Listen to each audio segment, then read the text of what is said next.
everybody, and welcome to Nature Live. My name is Charlotte, and I will be your host for today's event. It's fantastic to see so many of you in the audience. Nature Live happens every day here in the Attenborough Studio, and normally it's your opportunity to meet some of the 300 or so scientists who work behind the scenes here at the museum. But today we're doing something a little bit different because, as you're probably aware, we've got a very special exhibition currently on in the museum highlighting the wildlife photographers of the year 2013. It's been running since October. It goes on until March. So today we're giving you an opportunity to meet one of the winners from that competition. It is a huge international competition. We had 43,000 entries for this year's competition, which is just incredible, especially when you consider that only 100 of those images make it to the final exhibition that you can see at the museum today. So at this point, I think I'd like to congratulate you, Alex, in managing to have one of those images in the exhibition. It's a fantastic achievement, and one I know that you have achieved in the past as well. This isn't your first time in the exhibition. No, it's always an amazing thing, and I think there's one thing that always sort of sticks in your mind when you win here is that as a wildlife photographer you take pictures all the time and you hopefully take nice pictures regularly. But when you get the luck, and I don't say that as a modesty thing, you know, there is a lot of luck in getting to that 100 out of 40,000 pictures. When you do get that luck, suddenly your image has this amazing platform, and the story that you were really passionate about, that you wanted to go and photograph and share that story with people, suddenly it has this amazing platform. And, you know, and it is, you know, if you've been to the exhibition, you know how busy it is. Millions of people see those pictures, and you get to speak about them to all sorts of people. I didn't put the picture in. I should have just emailed that one to you. I've even, as a result of winning in this competition in the past, got to show my pictures to Queen Elizabeth and the Duke of Edinburgh. I should have put the picture in, actually. But it's only a picture of me with the Queen. It's not... Still very exciting, definitely. Well, if you have any questions for Alex during today's event, do feel free to pop your hand up at any time and ask. That is sort of the main aim of Nature Live, to give you that opportunity. But we're going to have a look at your winning image, Alex, first of all, and just talk about that and where you were and how you took it, because this image was commended in the Nature in Black and White category in this year's competition. And for those of you who don't know, this category focuses on the skillful use of the black and white medium to enhance a striking composition. Any subject matter is covered in this category. It just has to be in black and white. So if we might bring the lights down ever so slightly if we can, just to see it in all its glory. But it's a striking image, Alex. What is it of? Well, the subject is a whale shark, which is the world's biggest fish. And it was photographed in Mexico, on the Caribbean coast of Mexico, fairly close to the city of Cancun. There's a small island off Cancun called Isla Mujeres. And you take the boat out into the middle of the ocean for about 45 minutes on a speedboat, and you find yourself out in the middle of the flat Caribbean Sea. And suddenly, as you look around, the surface is being interrupted by all these huge fish. And it is an amazing thing to see. I mean, it's beyond belief. It's certainly a well-known thing. I don't know how true it is, but it's certainly well known that Jacques Cousteau, in all his years exploring the oceans, only saw 2 whale sharks in all his life. And when you turn up at this place and you look over the side of the boat, you blow that away. I mean, the water really, over an area probably, I don't know, the size of, I guess, you know, one of the London parks or something. So about as far as you can see from the boat. All around, it's covered in whale sharks feeding. And they're only there for a month or so in the summer. And they come in because skipjack tuna use this underwater area for spawning. And those fish gather there, they spawn, the eggs of the tuna are buoyant, they float up to the surface, and all these whale sharks come into this area, because whale sharks, they feed by filter feeding the water. They don't feed by eating fish or like other sharks do. And so they come into this area and they swim around with their mouths open right at the surface of the water. You can see the one in the picture here is actually breaking the surface. And they're up to the surface feeding on these floating eggs. And it's amazing to see them. And they're concentrated together because the eggs are concentrated. And we've got some film footage of this, because I mean it's fantastic description. My holiday video. When you get to see it, it's just incredible. Good holiday music as well. So this is just a holiday video, but it's just, I had to film this, take a break, just to show, usually it's a highlight of a year to see one whale shark. And there you've got 3 or 4 all together in a frame. There's one here, one there, 2 more behind. And it just, in places, the water churns with them. And you just, as an underwater photographer, which is what I am, you just can't wait to get under the water and start seeing them. And this is just filmed with a little GoPro camera, I'm sure you all know. And I just stuck it on top of my proper camera and just filmed them as they swim around. And they are amazing. And you can see this one here has actually stopped swimming and is just staying still, gulping water in. And that water is full of all these tiny eggs. And they actually get so much food that they stop swimming to get the water through their mouths, and they actually hang vertically in the water and just gulp, which is what they're doing here. It's called botella feeding. And they sit there gulping the water in, and you can see the water going in. And they're almost in a trance. They're just so busy eating. And this is just me going for a selfie video with a whale shark. So. That's not bad. It's not bad at all. So was this an animal that you particularly wanted to be able to capture on camera? Yeah, I mean, for me as well, it's just this amazing aggregation. It's the world's biggest fish. It's the world's biggest aggregation of them, and that's what turns you on as a nature photographer. It's big and big and bigger. So I just wanted to go there and photograph it, and it is amazing to see. But actually, it's very chaotic there. The sharks are going everywhere. They're almost crossing over each other, and for the image that I wanted to make was. Mess isn't something you like as a photographer. You like a bit of order, you like a bit of composition, you like graphic power. And so after a while, I started wanting to get these silhouette photos because I think they simplified the scene down into just the blue of the ocean. The shark, it's all about its bulk, its size. So you don't necessarily need to see all the detail of it for the most sort of strongest image. So I started to go for these silhouette shots. And they're actually very tough to take because underwater cameras are a normal camera inside an underwater housing. And by the time you've put the camera in a housing and you've attached lights to it, they're massive, great contraptions. And they're quite hard to push through the water. There's actually one here. This is my normal underwater camera. You can see it's actually bigger than my friend here. So it's a massive, great thing to push around underwater. And if you're chasing around after sharks, that's really a lot to move around. So for this silhouette shot I had in my mind, I actually chose to use a smaller camera than normal. And one of the great things about cameras these days is even the small ones take fantastically good quality pictures, particularly if you can put a good lens on them. So actually for the prize-winning picture, this is the same photo but the color version of it. I actually used this very small camera, and the reason I used that was it was very small. I could move through the water because to get exactly in the position where the whale shark is going right over your head, and you're holding your breath, so you haven't got endless time to be down there.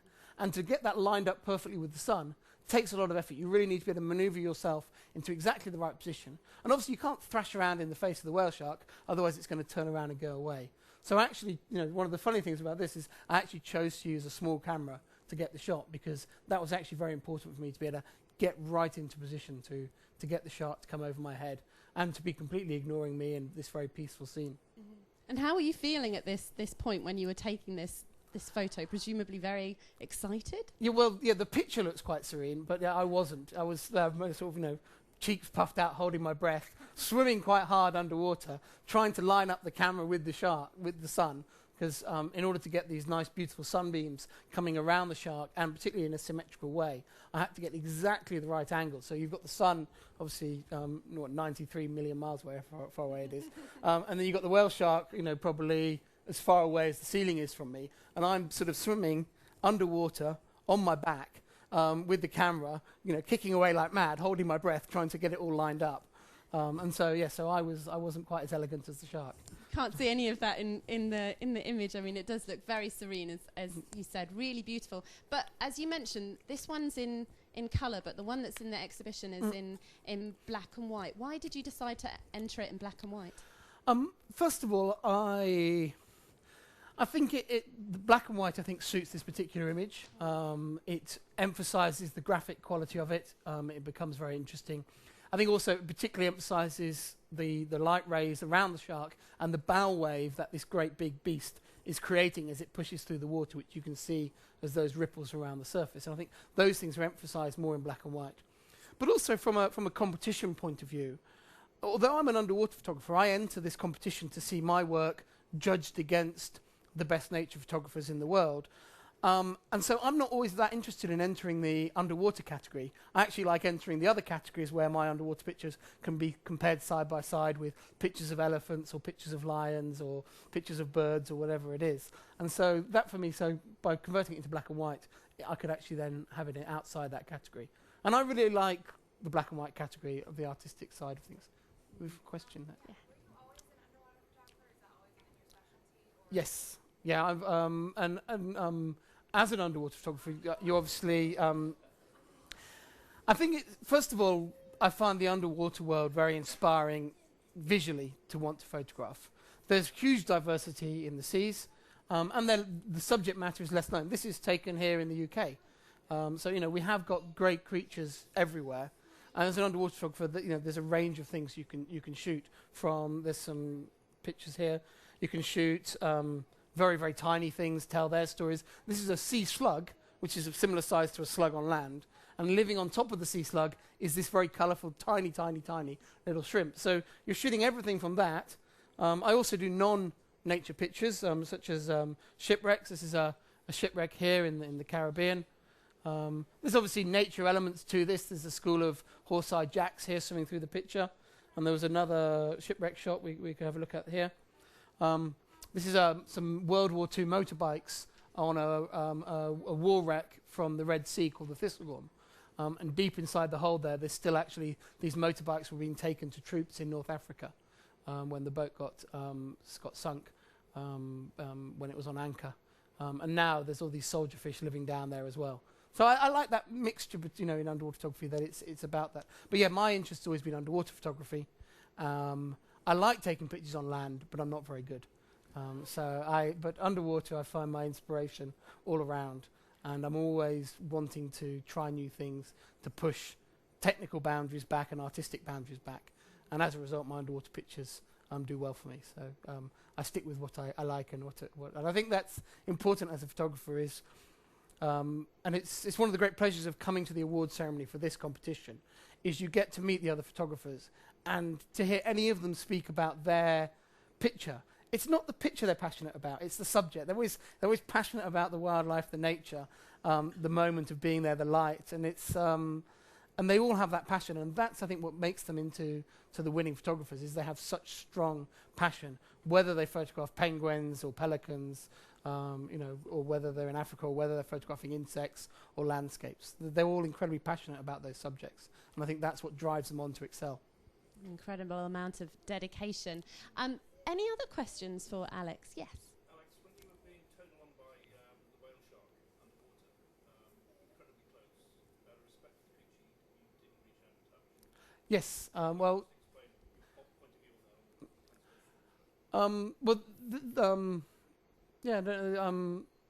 Yeah, you can see that one there. It's quite a good one. First of all, I mean, in all honesty, whale sharks are hulking great big beasts. It's it's really kind of up to them. They can swim a lot faster than you can. They're not going to let you harass them too much. However, in Mexico, one of the reasons that this whale shark population is safe, because whale sharks do suffer a lot of fishing, is because it's become a big ecotourism attraction, and therefore it's in the local community's interest to not let anyone come and fish these whale sharks away. And so, as a result, there's a good income locally is developed by people going out and seeing these sharks. But also, that needs to be managed well so that the sharks keep coming there. So the way they run it in Mexico is you always have to go in the water with two of you and a local guide who helps you get the interaction you want, but also make sure the shark is well protected. And they have, obviously, a no touching rule, a no grabbing onto whale sharks rule, and that sort of thing. My hand's always full of cameras, so it doesn't really come up for me. But the sharks, though, don't know this rule. So every now and again, if you're not paying attention, you'll get a shark will come past you, and you'll sort of, the next first thing you know is you feel the bow wave. But because of the bow wave, you tend to get pushed away, and then it comes through, and the big tail swoops past you as it goes past. It's amazing. Because I think that, there are sort of certain rules that wildlife photographers do tend to abide by when it comes to working in such close proximity with animals. A lot of on-land photographers use hides and things so that the animals are less aware of their presence. Is that ever something you need to do when you're underwater? Well, I think one of the lucky things you have as an underwater photographer is underwater wildlife, perhaps slightly ironically, since most underwater wildlife does suffer mostly at man's hands, doesn't associate the human shape with danger. So whereas on land you need to stay in a hide or camouflage yourself up in a suit and stay very still, underwater most of the marine life is fairly accepting and often a little bit curious about you. You saw that seal coming up and wanting to interact. So as a result you can quite regularly get relatively close to creatures and therefore have a nice interaction with them. And get the chance to take pictures. The downside of being an underwater photographer is you have to have that. Because I can't, as an underwater photographer, take a picture of a subject from here to you away. A lot of the land pictures in the competition are taken with great big telephoto lenses, usually at this sort of distance. If I want to photograph large marine life even, I have to be almost in touching distance away in order to make those pictures work. Because the seawater is just too murky to take a picture from this sort of distance away. So the good news is it's easy to get close to marine life. The bad news is you really have to take pictures of it. Any other questions for Alex? Yes. Yeah, you chose to do some free swim with that photo, even though some of them are with scuba equipment. Is that just an availability of equipment, or would you better maneuverability? Actually, in Mexico, with that whale shark aggregation, there is actually a no scuba rule. So that's. But in other parts of the world, another friend of mine has a whale shark in the competition feeding on a bag of fish in Indonesia. And Mike's picture, who took that picture, that area you are allowed to go on scuba. And that's a very unusual situation because the whale sharks have actually learned to associate these nets that the fishermen use for storing fish as a food source. And they'll go up to the net and they'll suck the fish. And they can't suck the fish through the net, but they can sort of suck the scales off the fish. So they sort of suck all the scales and bits from the detritus from the nets and feed that way. And that place there you can go on scuba. But for my shot, I'm very glad I wasn't, because with a big scuba tank on, you can't swim very fast. And also, although I had to hold my breath to be underneath the shark, if I was on scuba, there'd be all my bubbles ruining the photo. So although I'd have probably been easier to get a shark to swim over my head with scuba, there'd have also been my bubbles in the picture. So yes, if I'd had the choice, it would have been better to be freediving. We've got some more film footage to show you, but are there any questions before we do that? Yes.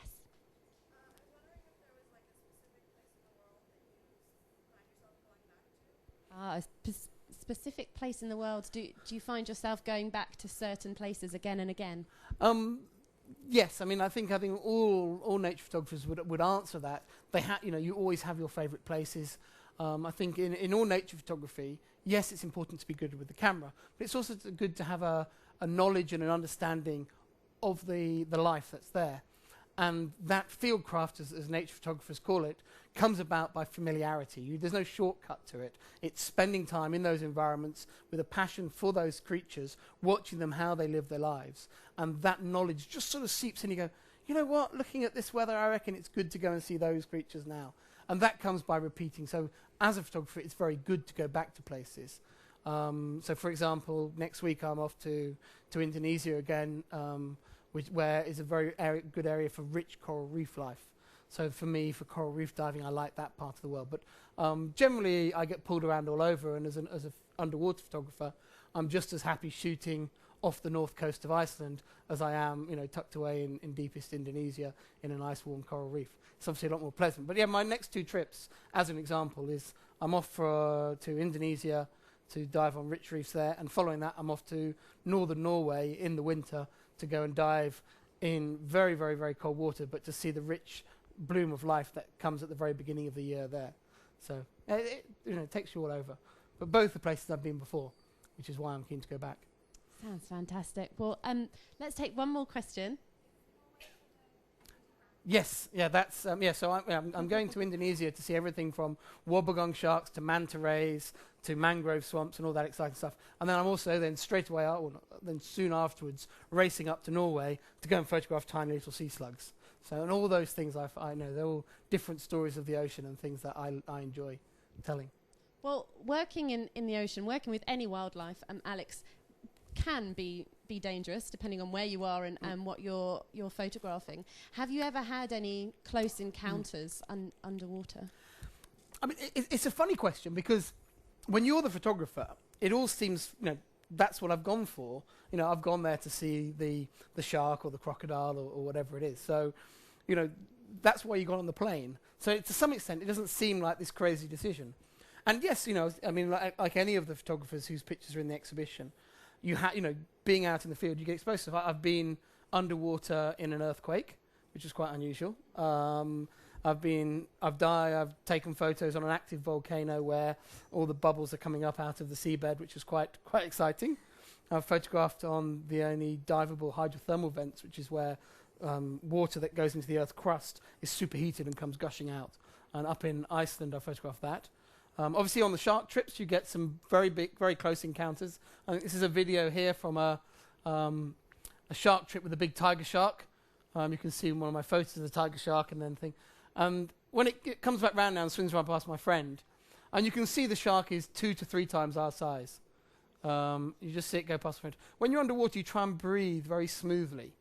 So you don't look. And you'll see in a minute my bubbles of how smoothly I was breathing after seeing this massive great shark. So normally just a little trail of bubbles comes up. But this time it's kind of really, I was like, oh, that was a big shark. It's a really big shark. I mean, and it was the width of it that just stuck in my mind. We went back on the boat after this dive and we had lunch, and the table for lunch was this wide. And the shark is that wide. You can see how big it is compared to us. It's 4 to 5 meters long. But it is this wide. It's a tiger shark. It's a huge, great thing. But actually, you actually watch that back. It's very docile. It's coming around. It's investigating us. We'd used some bait. We had some old fish heads and things in a plastic crate, which was hanging there by that rope you can see in the background, which is what it would come in for. So it was just really circling around us, and it was interested in getting back round to where the bait was. It really wasn't interested in us. And so this was actually, although it looks very dramatic, we'd actually managed this encounter by planning it reasonably well. So we were able to get the close encounters we needed to take pictures in the sea, but actually the shark was much more interested in the bait than us, and just generally would come around us and then head back over to the bait. A much friendlier animal, which was actually, although this next video, if we can show it, was you'd think, with a dolphin, wouldn't have too many problems. But sometimes a very friendly animal can actually become a much more problematic thing. So I've actually got a close-up lens here, so I couldn't take any photos of this. But my friend had a video camera, and the dolphin here is actually, in his effort to give me a cuddle, is pushing me along very fast underwater. He could very easily knock off my air supply, knock off my face mask so I couldn't see. He's very excited about things. And this is actually, dolphins are pure muscle.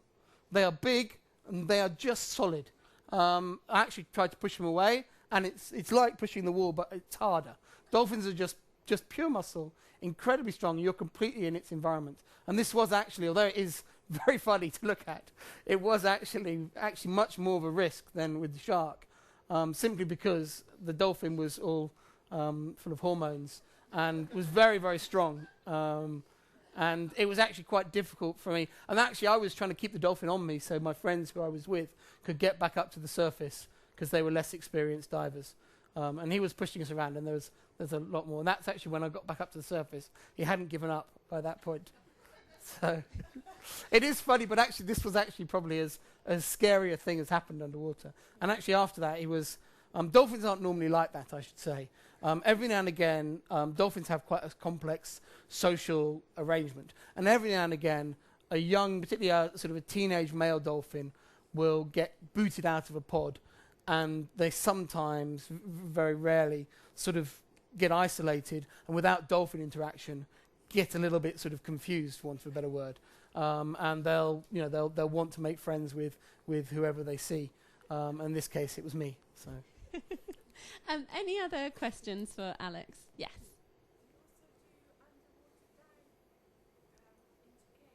Do you diving into caves? Yes, I'm not a specialist cave diver. It is a dangerous type of diving. But photographically, it's very, very enticing. It's something that I do, I love to do. So there are some areas of caves. The general rule with caving is, as long as you can see the way out, you're allowed to go there as a normal diver. Once you can no longer see the way out, you need to be cave trained and take all the special equipment for that. So there are a few places where you can have that experience of going into caves. And photographically, it's fantastic. I don't think I'd like to go in a cave on land, but as an underwater photographer, I'm very relaxed underwater, and I'll quite happily squeeze my way through a cave underwater, whereas I wouldn't on land. That's probably a I should probably think about why that is, and it's not a very healthy way to be. But no, caves are very interesting underwater. The way the light is. In this case here, I had this picture here is taken of a model in the cave, just enjoying relaxing. And actually, I set up a light behind her to create this silhouette inside the cave. But yeah, they're fascinating environments. Not always so interesting for life. Usually caves don't have as much life in, so it's more about the scenery and the environment and the feeling of exploration that drives you in there. Any other questions? Yes.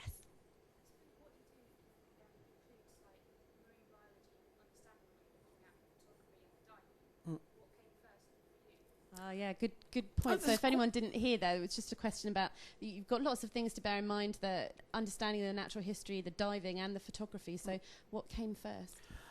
I'll preface my answer for that by actually saying that for me, fieldcraft is far more important than academic knowledge. You don't learn in a laboratory, in a lecture theatre, on a degree course or working in a lab, how to see fish spawning, how to capture that moment, how to get that whole story. And these are amazing creatures. You do learn that these hamlet fish, they're very unusual vertebrates. They're one of the few vertebrate species that are truly hermaphrodite, so they're fully functioning male and female at the same time. There's 10 species of them in the Caribbean, but genetically there's no difference between those 10 species. And they're actually a group of fish that are thought to be right in the middle of evolution. They've started to separate into different colour types, but there's no actual genetic difference between them. So people say, why don't we ever see a species evolve into another? Well, hamlets they're in the middle of it, and they're probably only about a couple of 100,000 years old. That you'll learn in a laboratory, but you won't learn how to see them. So for me, experience in the field, watching animals, watching nature, is really where the knowledge that's useful to you as a photographer comes. But my background is actually as an academic. I grew up wanting to work as a marine scientist. I did my undergraduate degree, I did my PhD. I used to actually come to, the reason I know my way around this museum, I used to actually come here for work, but not in the public part, in the other half of the museum. And then in my late 20s, my photography was going better and better. I was already having success in this competition. I was having the opportunities to do more photography. And I decided that if I was ever going to make the chance of doing photography full time, I would do. So for me, it actually came that I came from academic background. But it's actually, I think, from the knowledge that's important to you as a photographer, it's actually field craft, the field knowledge is far more valuable than academic knowledge. Well, we're coming towards the end of the event, so let's take one final question from the back.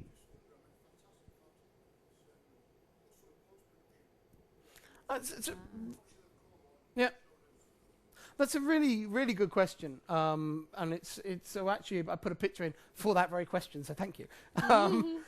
One of the reasons that we photographers like this particular competition is it's a very strict competition in terms of you have to show true nature, show pictures as they were taken, and you have to, before you submit your pictures into the competition. If you make it through to the final stages, which is probably the best couple of thousand pictures, they then ask you to email in your original raw files from the camera. And most people, if they've got a phone or something, they just take JPEGs with their camera. But most serious photographers take raw files, which is a more sort of often known as a digital negative. It's very much the pure chip data, and that can't be manipulated by a computer. You can take that data and manipulate it, but you can't change that original raw file, and it's designed like that so the police can use it as evidence in court. So you supply your raw files, and the competition judges check your original file against your final picture. And that's why we all love this competition, because it really is about capturing a true moment in nature, and it's about pure skill with the camera, not about how good you are with the computer. So for the competition photography, all the pictures in that contest, I know, have all been checked against the original camera files, and there's nothing in there that isn't exactly as shot. So all that amazing light was all captured by the skill of the photographer, the timing of the image. That said, in the wider world of photography, for selling pictures, which is actually what pays all our bills, the rules can vary, and there are certain times when pictures are used that are manipulated. And I put this picture in here because this is a composite image. Both pictures were taken in the same place on the same day with the same camera and lens. And we did have basking sharks swimming in front of St. Michael's Mount. But we had sun on St. Michael's Mount in the morning. Then the basking sharks came and it was all cloudy. And then in the afternoon, the basking sharks moved away and the sun came back out. So the two pictures were taken on the same day, but I wasn't able to get the sunny top half and the sunny under half at the same time in the same place. And so frustrated with that, I took the two pictures. They were both taken like this, but the top half was, was just open sea, was open sky, and combined them together in the computer to make an image that represented the experience we had, but it's not a true image. So I couldn't enter this in the wildlife photographer competition, for example. This picture sells very well because it tells a story. But it's captioned in the pictures, and I only sell it through a photo agent who represent nature photographers and therefore represent the truth of them. And it's captioned very clearly, this picture is a composite image with that explanation. And whenever I publish it in an article about photography, I will always title it, this is a composite image, because I want my true images to be appreciated for what they are. That said, occasionally it does get used, even by good publications who don't tell that whole story. So there's elements that, it's captioned like that. When the magazine reads the caption that's embedded in my image file, they read composite.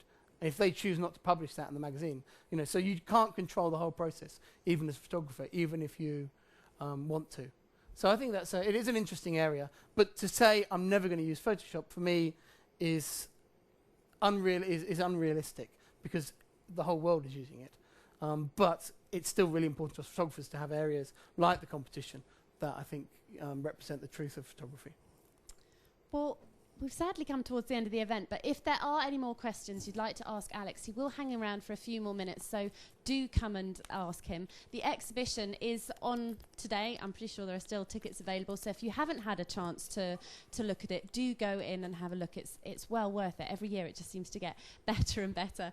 Alex, just to finish up, if there is anyone in the audience who's really keen on photography, would like to try and do it more, perhaps enter competitions like this in the future, what advice would you give them for getting great images? I think the first thing I say about the competition is always enter. There's a lot of luck involved in the competitions, and if you ask me to name photographers who should always win this contest because they're fantastic, you'd end up with far more potential people than there's spaces for. So there's always a lot of luck, but there's always people when you go to the award ceremony who aren't professional photographers, who aren't that experienced photographers, but they capture one of those once-in-a-lifetime moments. And the thing with once-in-a-lifetime moments is you never know when they're going to come. So it can be in one of your first times out with a camera, or it can be, after many years of shooting. So for that reason, don't think just because I'm a beginner. If you've got something you love in an image, put it in. Maybe the judges will love it. In terms of developing as a photographer, I think the thing is always to stick with what you know. They say when you want to write about what you know. When you're a photographer, photograph what you know, what you're passionate about, because that will come through in the images. Don't start off going, right, I'm new to nature photography. I want to take pictures in the UK. I'm going to try and get as many different species as possible. Start off working in one area. Go to the local park, photograph birds in the garden, whatever it is. But become a real expert on one thing rather than try and build a portfolio of every single species, every type of image when you're starting. Work on one thing, get to know it really well, and become the best person ever at that particular subject. Whether it, for me, whale sharks, try and become the best, take the best collection of whale shark pictures and work on that. And that way, I think you'll build a collection of images that will get noticed. And then once you're getting noticed, then you'll have the opportunity to take those skills to other subjects. Fantastic. Well, many, many congratulations again, Alex. I'm sure this won't be the last time we'll see you in the competition. So good luck again for next year, because that's going to be the big 50th anniversary of the competition as well. So an exciting one to be in. But for now, if you'd all like to join me in giving Alex a big round of applause and congratulations. Thanks.